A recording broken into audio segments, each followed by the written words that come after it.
going to make another video for DR. This is going to be different in the sense that I'm just going to explain it as I have done the instance now recently because it is changed. Hopefully I don't get whispered too much. Let me make my inventory less annoying to look at. So yeah, the first thing I'm going to note is that we actually only have 2 range classes. The video I did before it was 3. It's totally possible to go with the Danuar Reliquary on the last spot for DPS. And you could probably do it too and be perfectly fine, so it's not a Danuar Reliquary instance hate, it's just range is necessary in high numbers, so you need 2 at least.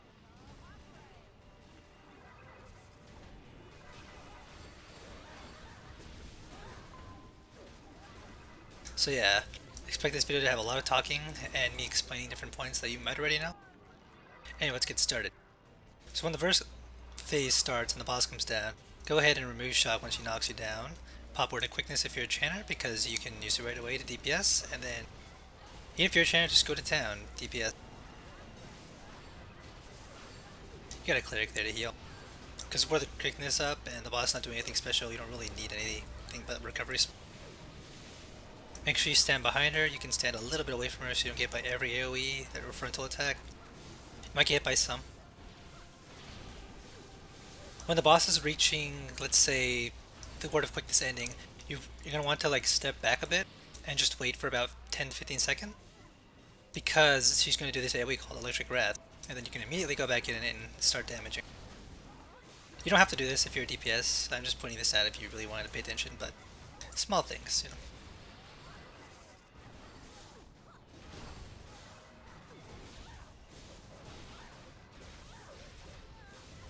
That's the only alteration I've made so far to the previous video. Sometimes Freezing Spear will hit the people behind you, or behind the boss, excuse me. She does another knockdown. She can actually do more knockdowns as time goes on. It depends on how good your DPS is. She might do a couple more. She might do the mana drain one, I'm not entirely sure. Just be aware of that. This is about the time when the ad starts spawning.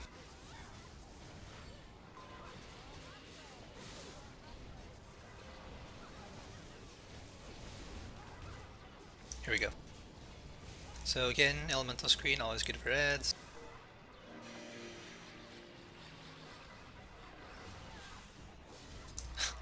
Pop protective ward a little too late there, but that's fine.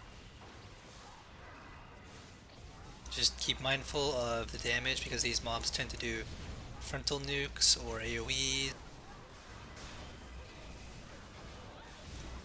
We luckily didn't get any Aether's Hold mobs. I believe the flying tentacle things are the ones that cause you to get Aether's Held. They shoot a projectile that hits people and makes them Aether's Held for 10 seconds.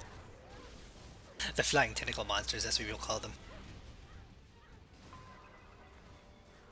Anyway, she's doing rend space. I think she's gonna play another platform. Because there's another point I want to make out.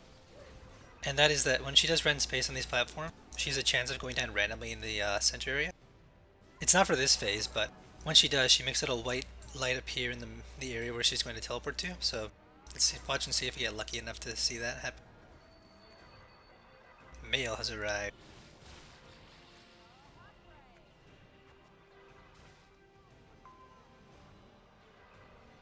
And in the first phase, when she comes down, she usually goes to the center and just AoE knockdowns. Which you can remove shock because you're not going to get ads anymore for a little while. Okay, here. See what? See that? That was really quick, but that was her proof of white. That happens when she moves down to the platform. I'll try to keep an eye out for it later, but no promises. Because it's hard to tell, especially when trying to do other things. Explain other parts while healing.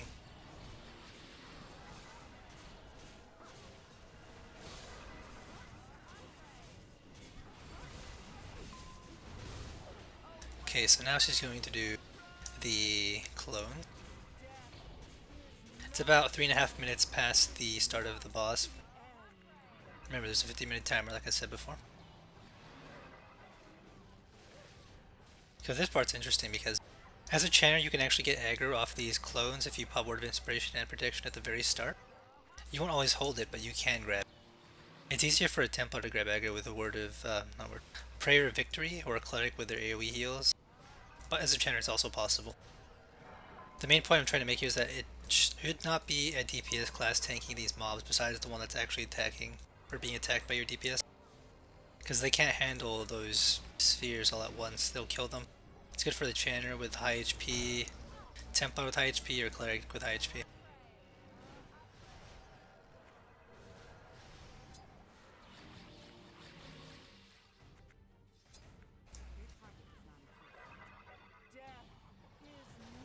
Oh yeah. Of course you go for the ones that say death is not the end, so... And it's the same thing as the last video, there's more than one you can pick. Templar took aggro because player victory has a gigantic enmity rate on it, or enmity boost, I don't know. Something with enmity that makes all the mobs angry. They're like, oh, Templars can buff HP, this is OP, I'm gonna attack you now.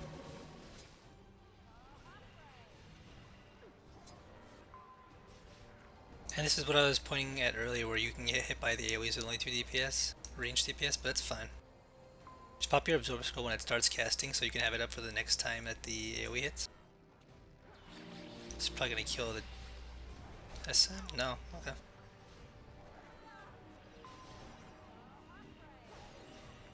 If you get hit by auto attacks just as the AoE is about to go off, and you're not full HP, or after it, then you will die, but excuse the voice crack. Or voice, whatever happened there. Okay, last wave. Again, I apologize for talking a lot, but I wanted to make this video a little different. More specific about things you can look out for. Because more groups need to do this instance, and I wish I could help in more ways, but I can't go to every run. It's kind of hard to do that.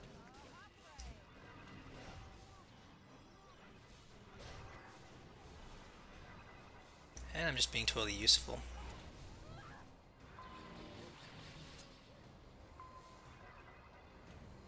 Okay, so you can remove shock the first 2 Vengeful's. I mean, you could do it for this one too, and you'll be fine. Like, I'll do it here.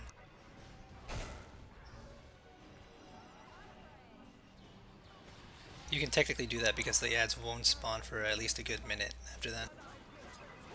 Okay, the next part is another modification I make, and that's popping WoW just as the boss comes down. And I say this because you don't need to save it to 50% because you actually want to do more damage and spend less time worrying about the boss. So WoW at 100% is totally acceptable and what I've been doing the entire time. Of course we have the ads. You only get one set from 100 to 75 if you can get her below 75 by the time you finish these ads. Which is like in most cases, if not all. Because your DPS would be really lacking if it wasn't.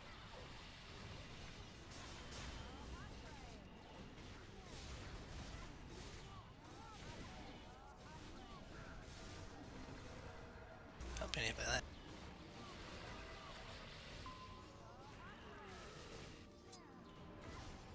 Oh, she's tagging me. Of course.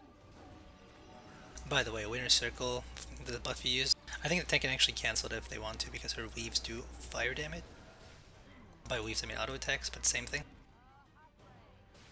God, she's just going to town.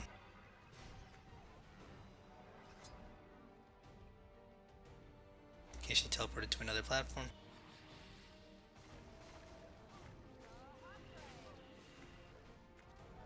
I believe this is when she starts going ham and comes down and starts nuking, so I'm going to try to capture where she moves. It's going to be kind of difficult.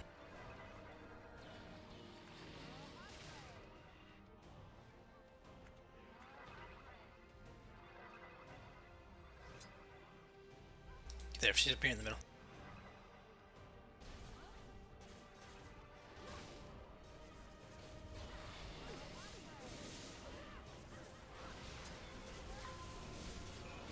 Whoops, I stood in range of that silent.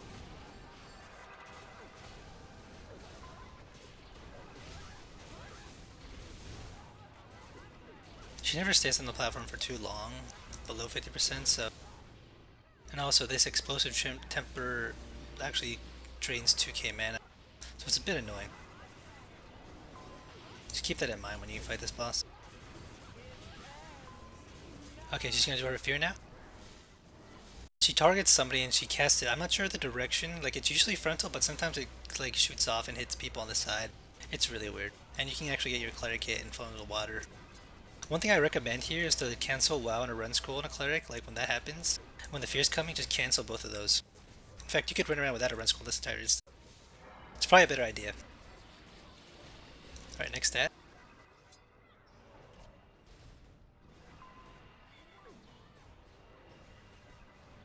See, the cleric even says that she removed WoW. Good job. Saving Word of... or Etheric Field. Word of Etheric Field. Because no tentacle mobs spawned. And those are the biggest worry.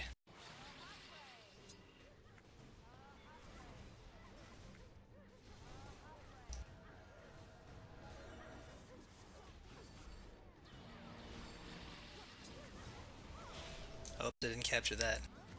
It's probably gonna kill a couple people. Oh no. I wasn't paying enough attention. Anyway, next time the ads spawn, we're probably gonna get, there it is. Empyrean Providence.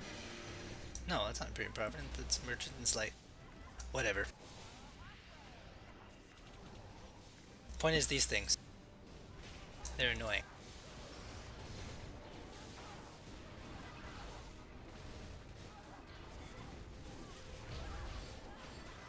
The nice thing is that they're all susceptible to knockdowns, knockbacks, stuns, etc.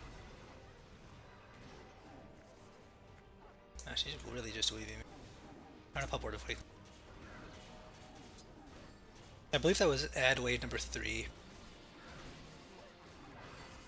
You have a minute in between each wave, so by wave 3 you should definitely be getting the boss below 25, and by wave 4 you should be 100% DPSing the boss and just kiting the ads and killing her, because at that point it reaches a ridiculousness where, oh, there's the boss, where the ads are just out of control, you need to kill the boss before the time runs out, etc.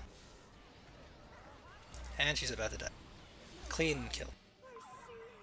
Simple enough. Took about, I'd say, 11 minutes. Oh, oops, let's open this box. Eternal Weapon. But yeah, so that's the instance.